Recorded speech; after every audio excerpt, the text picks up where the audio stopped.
जय श्री कृष्णा, राधे राधे। वैशाख मातम में 10वां अध्याय। श्री शिवजी महाराज ने ब्रह्मचर्य व्रत धारण कर लिया। गंगा तट पर एक वृक्ष के नीचे तप करने लगे।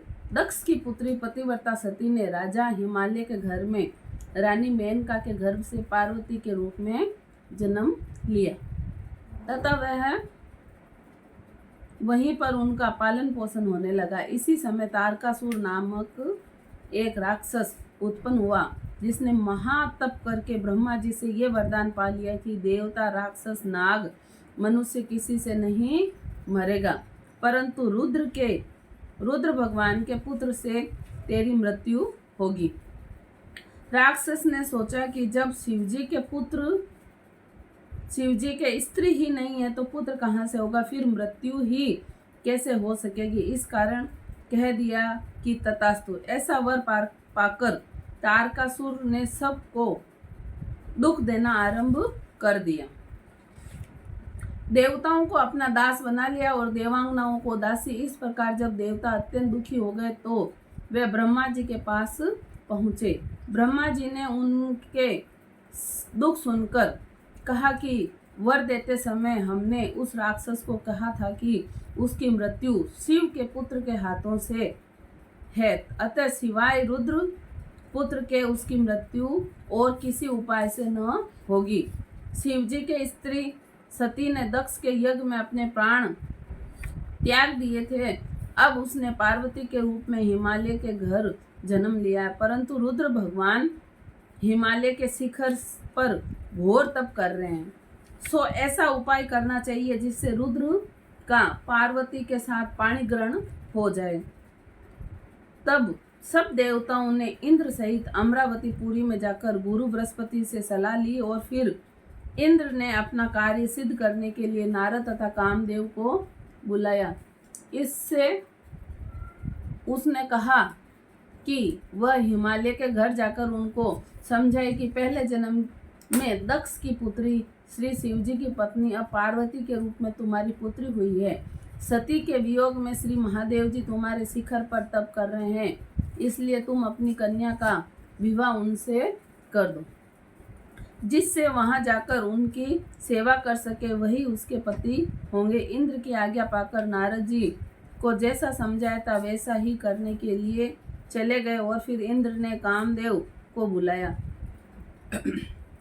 सब देवताओं के हित के लिए तुम बसंत के सहित तपोवन में जाकर रुद्र तपस्या कर रहे हैं, जाओ और वहां पर बसंत का विस्तार करो, और जब पार्वती जी वहां पहुंच जाए तब धनुष चढ़ाकर ऐसा बाण मारो कि शिवजी मोहित हो जाएं। उनका संगम होने पर सब कार्य अवश्य पूरे हो जाएंगे। कामदेव ने ऐसी आज्ञा पाकर अपनी पत्नी को साथ ले कर तपोवन में बसंत ऋतु का प्रसार किया।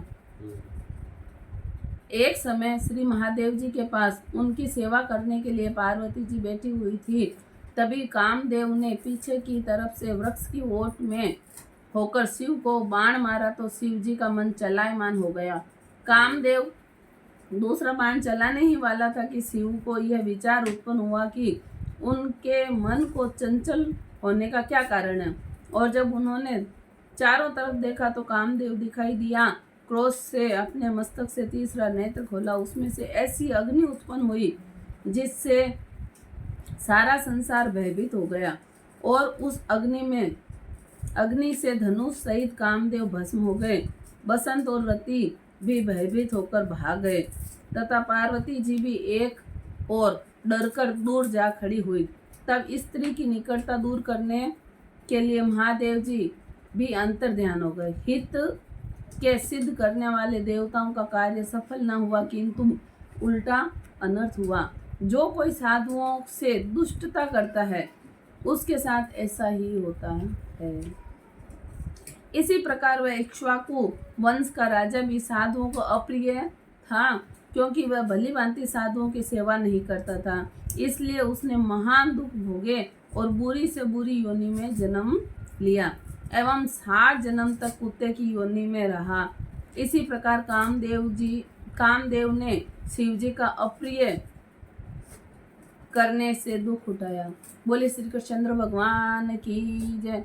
श्रीमन नारायण नारायण नारायण लक्ष्मी नारायण नारायण नारायण राधे नारायण नारायण नारायण गोविंद नारायण नारायण नारायण बोलो नारायण नारायण नारायण पिता नारायण नारायण नारायण माता नारायण नारायण नारायण श्रीमन नारायण नारायण नारायण